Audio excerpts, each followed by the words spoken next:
대한성형TV는 대한성형외과학회 공식 유튜브 채널로 성형외과에 대한 올바르고 검증된 정보만을 제공합니다. 예, 많은 시청 부탁드립니다.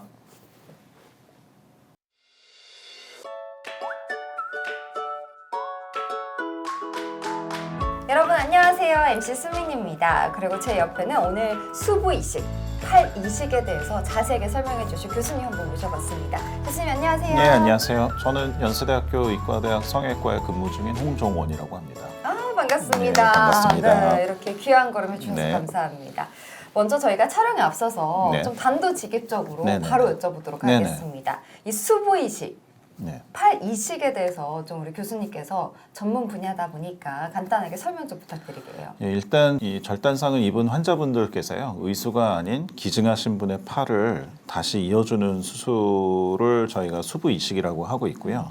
근데 이제 그냥 단순하게 수술하는 거 외에도 이런 면역이라든지 아니면 기증하시는 분에 대한 예의라든지 이런 복잡한 절차를 걸쳐서 시행하는 재건술을 수부 이식이라고 하고 있습니다. 그러면 이 수부 이식이라는 건 도대체 언제부터 좀 시작이 되었고 어떤 유래를 갖고 있는지 혹은 또 세계적인 추세는 요즘 어떻게 되는지도 궁금하거든요. 실질적으로 의학적으로 된 거는 1964년도에 에콰도르에서 맨 처음 시행을 했습니다. 근데 그때는 이제 면역 억제제라는 개념들이 별로 없었고 있어도 약이 발달되지 않았었기 때문에 그거는 실패를 했고요. 성공적인 수부 이식이라고 하는 거는 1998년도에 프랑스에서 처음으로 시행을 하게 됐습니다. 그래서 그 이후로 수부 이식이 쭉 되고 저희 나라 같은 경우는 2017년에 처음 시작을 했고요. 근데 다른 나라에 비해서는 굉장히 후발주자로 시작을 하게 됐고 지금까지는 유럽하고 미국 그다음에 이제 몇 개 또 아시아 국가들 해서 한 200여 개 국가에서 시행을 하고 돼 있고 그다음에 저희가 늦게 시작을 했지만 대신 시행착오나 이런 것들은 이미 다른 그룹에서 다 해결을 했기 때문에 저희는 굉장히 좀 늦게 시작했지만 오히려 좀 다른 나라보다 좀 더 안착을 잘한 그래서 2017년도에 영남대랑 W병원에서 같이 이제 팀을 이뤄서 하나를 시행을 했고요. 그 이후로 한 3, 4년 지난 다음에 2011년, 22년, 23년 해서 하나씩 해서 한국에서는 총 4개를 시행하게 됐습니다. 말로만 들으니까 또 네. 대한민국이라는 네. 생각이 드네요. 자, 한국에서의 그럼 수부 이식 현황에 대해서 좀 차근차근 알려주실 수 있으실까요? 그래서 아까 잠깐 그 개요만 말씀드렸는데 사실 저희가 성형외과, 정형외과 이 관련 과들이 여러 과들이 있으니까는 노력을 굉장히 많이 했습니다. 그래서 2010년도에 저희가 신의료 의소를 신청을 했습니다. 그래서 이제 뭐 그것까지 얘기를 하면 절차는 굉장히 복잡하긴 하지만 저희가 이제 허락을 받아야 되는 국가에서 그런 게 있는데 그 중에 하나가 이제 신의료 기술이고요. 이게 2010년도에 통과는 했지만 이게 법률이 개정이 돼야지 이제 저희가 할 수가 있는데 쉽게 해서 장기기증법이 개정이 돼야 되는데 그게 계속 안 되고 여러 가지 난관에 부딪히고 또 여러 설득해야 되는 과정이 있어갖고 그래서 저희가 2017년도에 대한수부외과학회 거기 이제 정형외과, 성형외과, 정형외과 선생님들 많이 참여를 하시는 그룹에서 거기에서 이제 W병원하고 영남대, 대구에서 팀을 이뤄서 2017년도에 했습니다. 그럼 아까 제가 법이 없을 때 했다라고 그랬잖아요. 네. 그럼 법이 없을 때 어떻게 했냐면은 그 전에 조직기증이라는 거는 현실적으로 가능하기 때문에 조직기증에 대해서 이제 우회적으로 적용을 해서 저희가 이제 저희 나라에서 처음으로 성공적으로 시행을 하였고 그 다음에 이제 법률이 개정되기 이제 본격적으로 이제 현실이 되니까 그래서 17년, 18년 법률 개정 과정에서 이제 저희 성형외과에서 파리식 연구회가 굉장히 열심히 해서 저뿐만 아니라 많은 선생님들이 참여를 해주셔갖고 그렇게 해서 개정이 됐습니다. 그래서 법이 됐음에도 불구하고 그게 바로 안 되고 실제로 첫 케이스가 법률 끝나고 나서 실질적으로는 두 번째 케이스지만은 제도화 된 다음에 첫 번째 케이스가 4년 지나서 2021년도에 처음으로 시행을 됐고 그래서 이제 현재까지 이어지고 있습니다. 예. 생각보다 굉장히 저는 좀 한 10년? 예. 7년 전? 예. 네, 첫 케이스가 나올 줄 알았는데 예. 불과 4년 전에 이렇게 제도적으로 첫 이후에 시행된 거라고 하니까 불과 얼마 안 됐네요. 그렇죠. 시간이 짧다고 볼 수 있을 것 같습니다.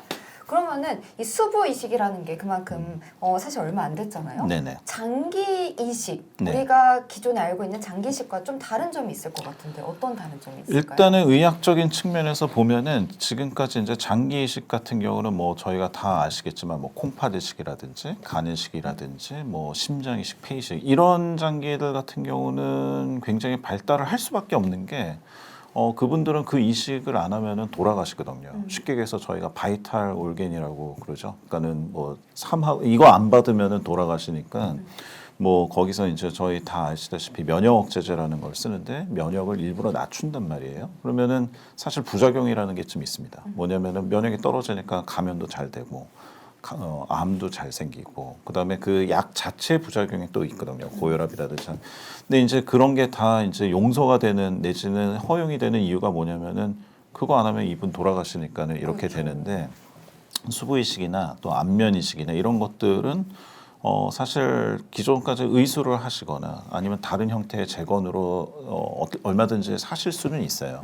다만 이제 기능을 못 하니까는 이제 뭐 되게 불편한 삶을 사시죠. 그래서 그게 이제 항상 윤리적으로 걸리는 부분인 건데 그래서 이제 기존의 이식학회는 그런 걸 너무 많이 반대를 했었죠. 했었지. 또 한편으로는 이제 재건하는 선생님들은 또 제가 이제 공부를 하다 보니까 답답한 게 뭐냐면은 저도 처음에는 이해를 못 했었는데 이식하는 분들이 염려하는 부분은 분명히 있어요. 왜냐하면은 내 목숨 죽어가는데 가족이나 이런 분들이 나 기증하겠다라고 하는 그거가 굉장히 복잡하게 만들어 놓은 절차거든요. 왜냐하면은 이게 함부로 뭐 우리 영화에서도 보면 뭐 그런 일은 있지도 않지만은 장기 매매라든지 뭐 중국 같은 경우 뭐 아무튼 그런 뭐 이렇게 조금쯤 이게 제도가 제대로 되지 않는 나라 같은 경우들은 이제 아직까지도 이제 좀 윤리적으로 문제되는 경우가 있으니까 이게 사회가 발전하면은 어떤 절차를 줄이고 패스트 트랙으로 가야 되는데 이거는 그게 아니라 오히려 절차를 더 만들어서 복잡하게 해놓은. 근데 그 배경이 그런 건데 재건하시는 분들이 이제 빨리 이제 이거 재건하는 환자들만 생각을 하다 보니까 그 절차가 어떻게 탄생한 건지 이해를 잘 못하시니까 이게 서로가 오해가 있었었던 거가 거의 7년이란 과정이 걸렸던 것 같아요. 그러니까는 이 재건 영역 성형외과에서는 재건이 필요한 이 팔 없는 환자들의 아픔을 설득하는 게 너무 오래 걸렸고 또 저쪽에서는 우리가 이렇게 복잡하게 절차를 만들어 놓은 이유에 대해서 설득하는 게 오래 걸렸고 그게 한 7년 걸렸다고 보시면 돼요. 그래서 아무튼 그런 부분이 조금 좀 틀린 거가 가장 기존의 장기 이식하고 이거하고의 차이라고 좀 생각하면 되겠습니다. 네. 이렇게 사실 생각은 했고 예상은 네. 했지만 네. 교수님을 통해서 직접 또 네. 설명을 들으니까 네. 어떤 배경과 또 네. 그런 네. 현황들이 있었는지 네. 이제 약간 비로소 네. 실감이 나는 것 같습니다. 네.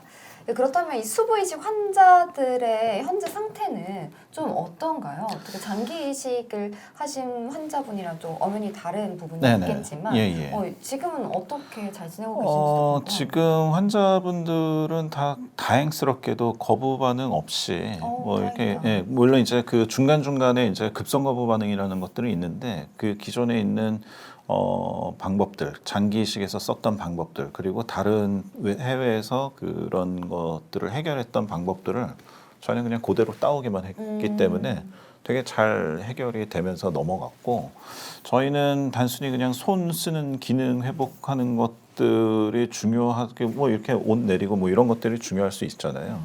그래서 그런 부분에서는 굉장히 환자분들도 완벽하지는 못하지만 그렇지만 굉장히 만족도가 높고 저희가 의료진들이 전혀 생각지 못했던 부분들에서 되게 만족스러워하는 부분들이 좀 있습니다. 뭐냐면은 뭐 다 운전하고 뭐 이러고 다닐 수는 없으니까. 근데 이제 이분들이 제일 불편했던 것들은 예를 들면 비 오는 날 버스를 탈 때 남들이 자기가 팔이 없는 걸 인식하는 거에 대해서 되게 스트레스를 받으셨더라고요. 근데 이제 다 감추고 의수 있고 할 때는 탈 때 사람들이 앞뒤 사람들 모르다가 의수니까는 우산을 접을 수가 없잖아요. 그렇죠. 그러니까 어떻게 불편하게 접으면서 뒤에 사는 사람, 이미 탄 사람, 버스 기사 다 알게 되니까 그 다음에 자기가 타면은 다 쳐다보는 거에 대해서 되게 불편해했었는데 이거를 하고 나서는 그래도 자기가 끼고 불편한 정도의 시간으로 그냥 타니까 아무도 모른다는 거예요. 예. 그래서 그거에 대해서 되게 만족해 하시고 그다음에 세 번째 수술하신 분은 고등학교 때 다치신 분인데 이분은 뭐 산에도 다니시고 이제 운동도 많이 하시는 분인데 반팔을 못 입으셨었어요. 아, 그래서 근데 이제 이분은 수술을 하시고 나서 지난 여름에 드디어 자기 평생에 반팔 입는 건데 반팔을 굉장히 많이 샀더라고 하더라고요. 이제 그런 거는 저희가 알 수 없는 건데 이분들은 그거에 대해서 만족도가 굉장히 높은. 그래서 아무튼 여러 가지 발전해야 되는 것도 있지만 아무튼 지금 상태에서는 만족스러워들 하고 계십니다. 예. 다 너무너무 다행이라는 네, 생각이 네, 듭니다. 네. 다행히 거부 반응이 없이 네, 잘 네. 안착이 되어서. 예, 예. 자, 그렇다면 저희가 이제 수부 이식 수술과 또 절차에 대해서 하나하나 파헤쳐볼까 하는데 이 자세한 수술과 절차에 대한 이야기는 우리 2부에 넘어가서 해보도록 하겠습니다. 교수님 2부로 넘어가시죠. 네.